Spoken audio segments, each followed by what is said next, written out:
그러니까 이제 저 같은 경우에는 공부도 많이 했지만 진짜 유아교육의 역사와 맥을 같이 하는 현실에 많이 개입이 됐던 거예요. 그러니까 이제 제가 유아교육의 그 역사에 그냥 끼어서 같이 이제 제가 뭐 산 증인이기도 하고 그 다음에 저보다 더 전문가이신 그런 훌륭한 분들하고 같이 이제 활동도 많이 하고 우리 사립유치원 같은 경우에도 되게 훌륭한 분들 많아요. 유아교육법 만드는데 굉장히 많이 노력을 하셨던 분이 사립유치원 연합회 초대 회장님.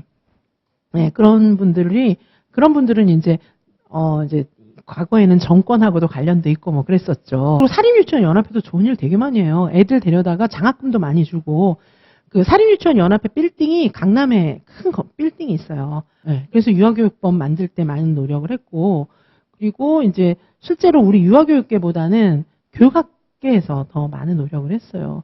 유아교육계는 약간 방해를 좀 하는 경향도 있어요. 이 원장단들 있잖아요. 네, 그래서 어쨌든 이제 지금은 굉장히 좀 좋은 입장에 있죠, 우리가. 그래서 제가 이제 설명을 조금 백그라운드를 자세히 얘기를 해드려야 선생님들도 이제 나중에 대학원 가시고 이러면은 뭐 정책 입안하는데도 같이 껴서 좀 교수님하고 같이 프로젝트도 해보시고 이러면은 이제 이게 무슨 말인지 알죠, 사실. 그런데 그냥 이 책만 보기에는 무슨 말인지 잘 모르는 거예요. 그러니까 이제 이 학원가에 있는 사람들은 전혀 모르는 거죠. 그리고 공부를 풀타임으로 해야지 파트타임 잡으로 해서는 될 성질이 아니에요. 그러니까 속세와 단절하고 그냥 공부만 해야 돼요. 그래야 되는데 이 학원가에서는 안 그렇잖아요. 그죠? 이렇게. 그래서 몰라요. 전혀 몰라요. 그러니까 책에 한 줄 글이 써 있는 거에 대해서 그 한 줄이 굉장히 많은 한국 유아교육사, 그렇죠? 그리고 정책, 현실 이런 거랑 굉장히 많이 맞물려 있거든요. 이제 그런 분들이 문제를 출제하는 것이고. 근데 이제 사실 선생님들이 짧은 수험 기간 안에 그걸 이해하는 게 너무 힘든 거죠. 그러니까 이제 중간 다리 제가 막 설명을 그래서 많이 해드리는 건데 초반에는 그래도 제가 이것저것 설명을 드릴 수가 있어서 좋은 것 같아요. 근데 이 시기도 그렇게 많지는 않을 것 같아요. 자, 그러면 14번 문제 계속해서 보도록 하시겠습니다. 자, 14번에 보시면 다음은 다에 관한 설명이에요. 자, 다. 요번에 효능감, 요거 시험에 났죠? 효능감이 중요한지를 아셨습니까? 효능감 갖고 한때 논문이 엄청 많이 나왔었어요. 석박사 논문들이 많이 나왔었기 때문에 그 사람들이 본인이 석사 논문 교수 효능감 썼는데 나중에 교수가 된 거예요. 그러면 이제 시험 문제 출제하러 들어가서 애들이 요거 알아야 되지 않을까 이렇게 내겠죠. 그쵸? 자, 교수 효능감은 또 중요한 겁니다. 자, 여기 14번에 보시면은 교수 효능감은 아동들의 행동이 교육적으로 인하여 얼마나 변화될 수 있는가에 대한 믿음과 교사로서의 능력에 대한 자신감으로 구성이 되는데 요거는 개인적 교수 효능감을 밑줄 그어놨잖아요. 그래서 요거는 개인적 교수 효능감입니다. 교수 효능감은 중요해요. 왜냐하면 교사가 내가 잘 가르칠 수 있을 거야 이렇게 생각하면 정말 잘 가르치게 되잖아요. 그래서 이 교사의 교수 효능감을 높여줄 수 있는 정책들을 많이 만들어야 되는 거예요. 그리고 원장들이나 이런 사람들도 이제 교사들이 효능감이 높게끔 자꾸 분위기를 만들어주고 지원해주고 이래야 교사들의 효능감이 높아지고 교사들의 효능감이 높아야 아이들을 또 잘 가르칠 수 있는 거예요. 자, 그래서 여기 이제 교수 효능감을 연구한 사람은 깁슨과 덴보예요. 원래 효능감의 개념을 먼저 얘기한 사람은 반두라이고 반두라의 개념을 변형해서 깁슨과 덴보가 교수 효능감이라는 개념을 이야기했습니다. 교수 효능감은 크게 두 가지 요소로 나누어지죠. 그래서 뭐 이제 어떤 시험에서는 그냥 교수 효능감만 써도 되는 문제를 낼 수도 있고 여기 개인적 교수 효능감과 일반적 교수 효능감으로 나누어서 답을 해야 되는 문제를 출제할 수도 있습니다. 자, 개인적 교수 효능감이라고 하는 것은 자신의 교사로서의 능력에 대한 자신감이에요. 나는 잘할 수 있거든 이렇게 생각하는 거예요.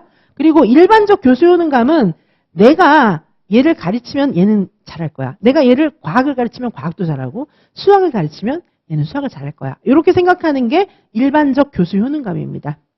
자, 그래서 반두라의 개념에 기초하고 있다. 요거를 이제 기억을 해주시고 밑줄 그어놓은 거 교사로서 능력에 대한 자신감이니까 요건 개인적 교수 효능감을 이야기하는 거겠죠. 자, 그 다음에 15번입니다. 아래의 원칙을 제시하고 있는 국제조약은 현재 우리나라에서 국내법과 같은 효력을 지닙니다. 자, 국제조약은 국내법과 같은 효력이 있어요.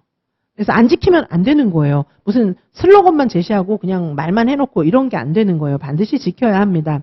자, 우리나라는 협약 당사국이 됐어요. 우리나라도 지킬 거예요. 여기 가입을 했다는 거예요. 자, 그래서 이제 그걸 비준했다 뭐 이렇게 얘기하는데 어쨌든 협약 당사국이 되었습니다. 이건 중요해요. 왜냐? 2019 개정 누리과정에 굉장한 영향을 준 그런 원칙들이기 때문입니다. 자, 제가 말씀드렸죠. 여기 이제 아동권리 협약에 비준한 그런 나라들은 실제로 이걸 잘하고 있는지 보고서를 써내야 되고 그다음에 유엔에서 감사도 받아요. 그런데 지금 유엔의 방향은 사실은 학교 교육과정, 유치원을 포함한 초중등 학생도 아동이잖아요. 그렇죠? 얘네들을 다 억압하는 교육과정을 갖고 있으면 아동의 권리를 보장해 주는 게 아니에요. 그런데 우리나라 교육과정은 좀 심각했잖아요. 옛날부터. 그렇죠? 그래서 초중등도 지적을 많이 받았고 유아 이게 뭐야. 그러니까 초중등보다 우리가 더 교사 중심이었어요. 3호세 누리과정이. 그러니까 우리가 3호세 누리과정 하고 있을 때 이미 초중등은 굉장히 아동 중심이었어요. 구성주의 그리고 경험 중심 교육과정 이런 것들을 다 쓰고 있었고 평가도 다 대한평가 다 쓰고 있었는데 우리만 옛날처럼 가르치고 있었어요. 오히려 유아들이 공부 더 많이 했다니까요. 자, 그래가 왜 초중등 때 보면은 선생님들 왜 시험도 안 치고 그다음에 뭐 자유학기제 이런 거 막 운영했잖아요. 근데 우리 애들은 3호세 뭘 가르쳐야 돼 막 이런 다 하고 있었다니까요. 아이러니했어요. 이게 지적사항인 거예요, 그런 게. 그래서 교육과정을 바꿀 때 반영하는 겁니다. 그래서 이 아동권리 협약의 정신이 누리과정에 엄청 많이 들어가 있어요. 그러니까 시험에 내죠, 당연히. 그죠? 자, 그래서 요거는 뭐 당연히 외우셔야 되는데 이거 뭐 안 중요한 줄 알고 다들 안 외우셨었어요, 예전에. 물론 우리는 처음부터 다 외웠지만 아동 권리에 관한 협약, 아동의 권리에 관한 협약, 이 영어를 번역한 거기 때문에 아동의 권리에 관한 협약, 이게 이제 더 좋은 명칭이긴 한데 아동 권리에 관한 협약 이렇게도 쓰기도 합니다. 자, 그래서 이 원칙 자체를 외우셔야 돼요. 원칙 자체를. 그래서 이 원칙을 4가지를 다 외우시기 바라겠습니다. 명칭 외우셔야 되고 내용도 외우셔야 합니다.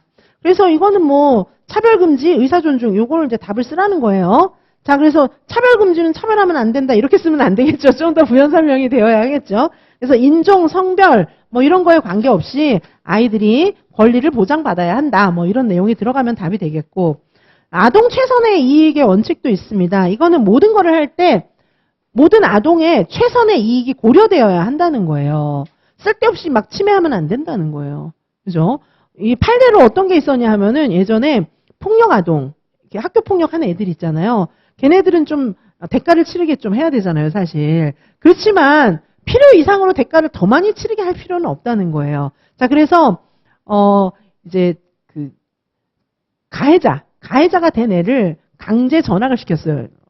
되게 나쁜 짓을 한 거죠. 강전을 시킨 거예요. 그런데 강제 전학까지 갈 정도면 얘 좀 나쁜 짓을 한 거예요, 진짜로. 그래서 강전을 시켰는데 너무 멀리 보낸 거예요. 얘가 이제 왔다 갔다 하는 게 너무 불가능한 거예요. 그래서 이거를 이제 이의 신청을 내고 이렇게 했는데 그게 받아들여졌어요. 이유는 뭐냐면 이거는 아동 최선의 이익의 원칙에 위배된다. 이렇게. 그래서 얘를 전학 보내는 건 좋은데 그렇게까지 할 필요는 없다. 뭐 이런 것들도 있었어요. 자, 아동 최선의 이익. 그다음에 생존과 발달 보장이 있습니다. 요거는 뭐예요? 생존과 발달이 이제 목숨만 살려주는 게 아니고 조금 약간 이제 진짜 제대로 살게 해주고 아이들의 각자의 능력이나 이런 거에 따라서 스스로 뭐 발달을 추구할 수 있는 그런 교육을 해주고 이런 것까지 들어가 있는 것입니다. 그 다음에 의사존중의 원칙은 무엇입니까? 아이들이 자신의 그런 관련된 일에 대해서 이야기도 하고 그런 이야기를 들어주는 거예요. 옛날에는 아이들의 의사는 없었어요. 미성년자니까 어린이 정해주는 대로 해. 뭐 이렇게 했는데 그게 아니고 유아들에 이르기까지 아이들의 의견을 이야기할 수 있도록 해주는 것입니다. 그래서 여기 보시면 여기 자신에게 영향을 미치는 모든 문제에 있어서 견해를 자유롭게 말할 수 있는 그런 권리를 보장해 주는 것입니다. 자, 아동의 권리 보시면은 발전되어 온 거 옛날에 1922년에 세계 아동 헌장이 있었고 그 이후에 이제 유엔의 아동 권리 선언이 만들어지게 되었고 아동의 권리에 관한 협약. 자, 요거는 우리나라도 이제 가입이 되어 있다.